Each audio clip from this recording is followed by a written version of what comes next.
When you're trying to create something meaningful, don't start by asking how to make money. Start by asking what real problems people are facing. Look around. In your neighborhood, your country, the world, what is broken that you understand well enough to try fixing?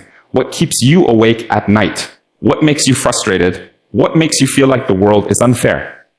That's your clue. That's where great ideas come from. Not from want to be clever, but from needing to make something better. The biggest opportunities are usually hiding in plain sight. Here's the thing. You just need to care enough to notice them. Education access, inequality. These are massive problems. And solving them isn't just about building technology. Here's the thing. It's about caring deeply about the people who are left behind, who don't have the resources or the opportunities that others take for granted. When you focus on solving a real problem, especially one that affects millions, you naturally start moving in a direction that has meaning. And meaning matters, because it gives your idea strength. It makes your team motivated. Here's the thing, it makes your work worth doing. Don't wait for someone to give you permission to care. Don't wait for the perfect moment or the perfect skill set. If you see a problem and you have even a small idea for how to fix it, start. The first step doesn't need to be revolutionary. It just needs to be honest.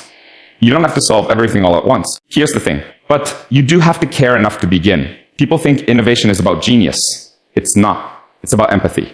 It's about putting yourself in someone else's shoes and asking what would make their life easier, better, more fair.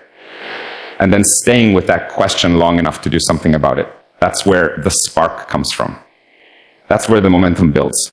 Here's the thing, and that's how you create something that doesn't just work, but matters. The world doesn't need more things that look good, but do nothing. It needs more solutions that serve the overlooked, the underrepresented, the forgotten. If you can build something useful for people who don't usually get served, you've already done more than most. Because solving real problems is what leads to real impact. And impact, not recognition, is the real reward. So the next time you have an idea, ask yourself, is this solving something that actually needs solving? If the answer is yes, then you're on the right track. Here's the thing, keep going. Even if it's hard, especially if it's hard. Because the best ideas, the ones that truly matter, don't come from wanting to be great. They come from wanting to help. You setting, expend key point 500 words without heading in style of Luis von Ahn, and don't mention in Luis von a name in key point, ChatGPT said every idea, no matter how big its potential, begins small. It starts as a scribble on a notebook, a casual thought in the shower, a quick conversation with a friend. And that's okay. That's how it's supposed to start. Here's the thing. You don't need $1 billion budget or a team of 50 engineers on day one. You need a starting point. Something honest. Something scrappy. Something that works just enough to prove the concept. Here's the thing. People get overwhelmed by the scale of what they want to build. But that scale doesn't come first. What comes first is a version so simple it almost feels embarrassing. That version is the seed.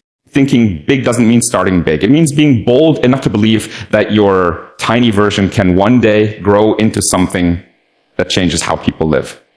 And the truth is, starting small is an advantage. Here's the thing. When you're small, you can test faster, learn faster, and without huge consequences. You can talk directly to your users, hear their complaints, fix things immediately. That closeness to the process is powerful. It's how the best products are shaped. Most people never begin because they're waiting for the perfect version, the polished launch, the grand debut. But perfection is a trap. You get stuck in planning, polishing, and imagining instead of building, launching, and learning. You don't need a press release. You need a prototype. Something people can touch, try, and react to. The feedback you get from putting your idea into the world, even in its messiest form, is worth more than months of isolated perfectionism. And as your small idea takes its first steps, keep your vision huge. Think beyond what's in front of you. Think about the millions who might one day benefit from what you're creating. That combination, small, concrete actions and massive, here's the thing, long-term ambition, is what separates fleeting trends from movements that last. One is chasing attention. The other is building something that lasts. Here's the thing. What matters most isn't the complexity of your first version, but the clarity of your mission. Can you explain what you're trying to do in one sentence? Can you build a version of it that fits in a week of work? Here's the thing. Can you share it with someone and see how they respond? If you can do that, you've already done more than most. Don't be discouraged by the smallness of your beginning. It's the natural part of every impactful journey.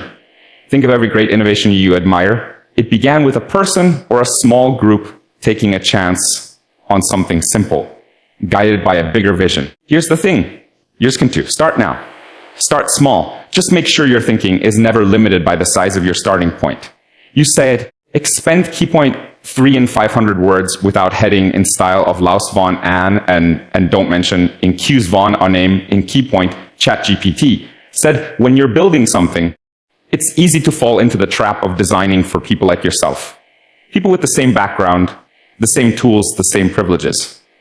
But the real challenge and the real opportunity, here's the thing, is creating for those who don't have access to the things you take for granted. Not everyone has the latest smartphone. Not everyone has fast internet. Here's the thing, not everyone has a quiet place to study or the luxury of time.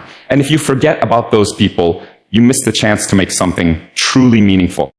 Here's the thing, the most impactful products are the ones that meet people where they are, not where you wish they were. That means thinking about the person who's working 2 jobs, trying to improve their life with just a few spare minutes a day. It means thinking about the child in a rural village, learning on a shared device with a weak connection. It means stripping away the fancy features and asking, does this work for the person who needs it most? There's power in simplicity. When you build for the many, your product has to be clear, intuitive, and accessible. It can't be bloated or complicated. It needs to respect people's time and limitations. And when you get that right, something beautiful happens. The product becomes a tool of empowerment. Here's the thing, it doesn't just entertain or inform. It gives people a way forward. Some of the best ideas are the ones that feel obvious in hindsight. Not because they were simple to build, but because they were built with empathy.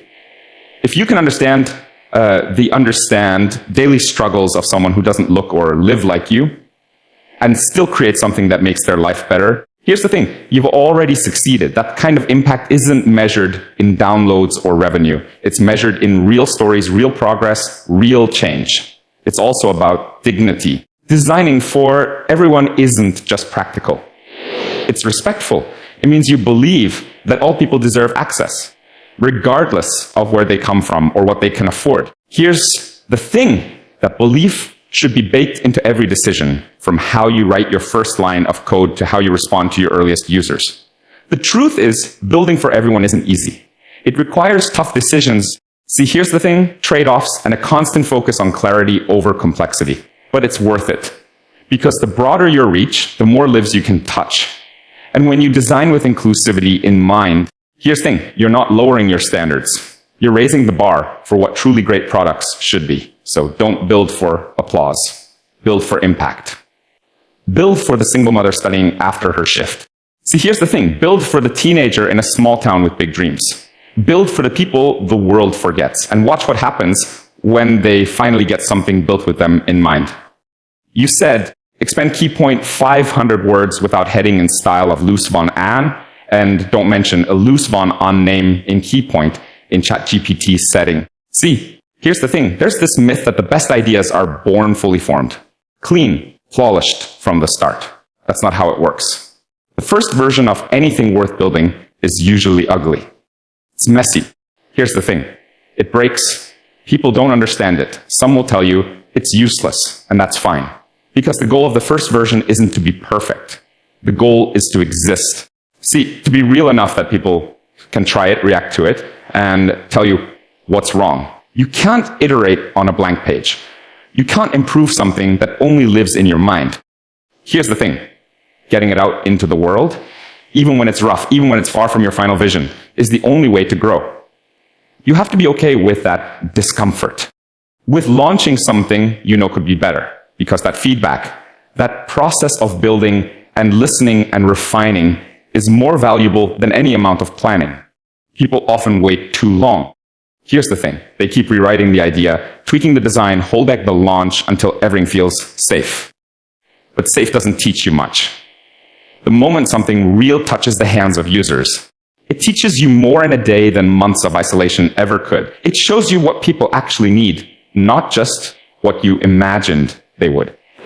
It pushes you to make it better in ways you never considered. Resilience is more important than being right the first time. Things will go wrong. People won't understand it. They'll use it in ways you didn't expect. They'll complain, they'll ignore it. Here's they'll break it. And that's exactly what you need. Because every piece of criticism, every unexpected behavior, it's all information. You just have to be willing to listen and improve. Not defend. Improve. Here's the thing. You have to build a mindset that embraces change, not resists it. You don't have to protect your idea like it's fragile. It's not. If it's real, it can handle stress. It can evolve. Here's the thing. You're not betraying your vision by changing it. You're making it stronger, more useful, more grounded in reality. And through all of this, you'll realize something. Perfection is not the end goal. Progress is. Every time you make something a little better, every time a user tells you, this helped me, even if just in a small way, that's success. That's how good ideas grow. Here's the thing. So don't wait for the perfect launch. Don't fear criticism. Be proud of the version that's just good enough to get started. Ship it. Learn. Iterate. Repeat. See, here's the thing. And trust that each imperfect step forward brings you closer to something truly great.